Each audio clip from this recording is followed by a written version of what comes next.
Tom Hauser here with another midweek blessing. Hey, I'm taking a break from the GP Praise topics for today because I wanted to share something that occurred to me this last weekend.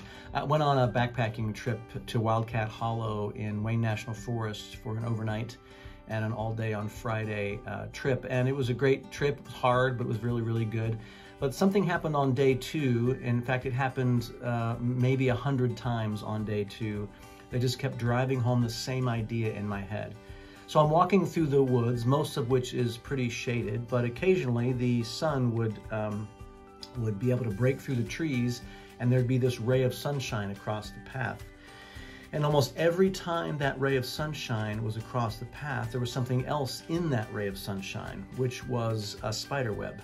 And I'm not talking about like one thin strand. I'm talking about a full bore, nasty spider web, the center of which was either a spider or some sort of carcass wrapped up in spider web stuff. And it was frustrating. And you know, the first few times I didn't think anything of it, and I walked right into it, and it was all over my face, and it's just disgusting. And I noticed this over and over and over again. So I started, I had my trekking poles with me to kind of help me with this backpacking trip. And I would have one stuck out in front of me for mile after mile to try to grab those webs before they got me in the face. And this went on probably for 10 miles on the second day of my trip, over and over and over again. My trekking poles were literally covered with cobwebs and spider carcasses and probably live spiders as well. What occurred to me as I was walking through these patches of sunshine, getting my face plastered with spider webs and then my trekking poles covered with them, is that this is a little bit like life today. That just when we're walking through life thinking everything is all sunshine and bubbles, we realize that what we're actually in the middle of is something that's quite terrible. We actually are in the middle of a spider web. And we are convinced oftentimes that the world is a bright, shiny place, that the world is offering us very, very good things, that we can feel good when we see the world and we are living in the world and agreeing with the world and the world's agreeing with us.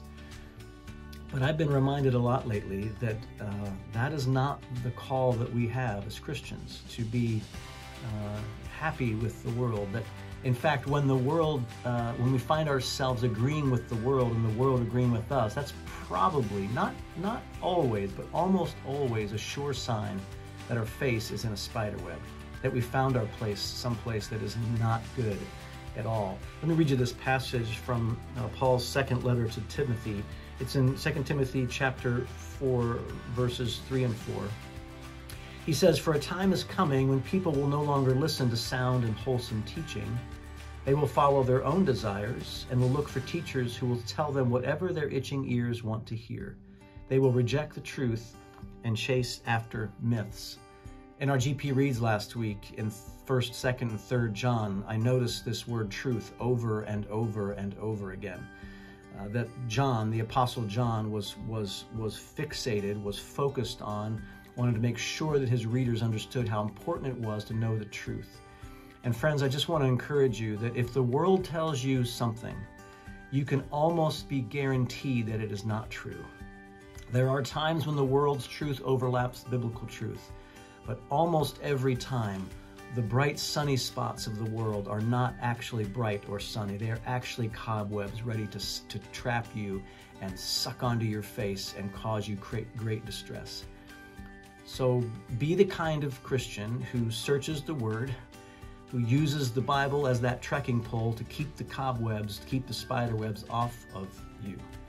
Be aware of what the Word says. Spend at least as much time in the Word as you spend soaking in the media of the day or soaking in the culture of the day. Spend less time enjoying a world that seems bright and sunny, and spend more time in the Word so that you can properly discern what the world really is. And if you find yourself agreeing with all the people around you from the world, be warned. That's probably not a good place for you to be. Anyway, I hope this is somehow an encouragement to you. It was a great reminder to me. Till next time, peace, friends.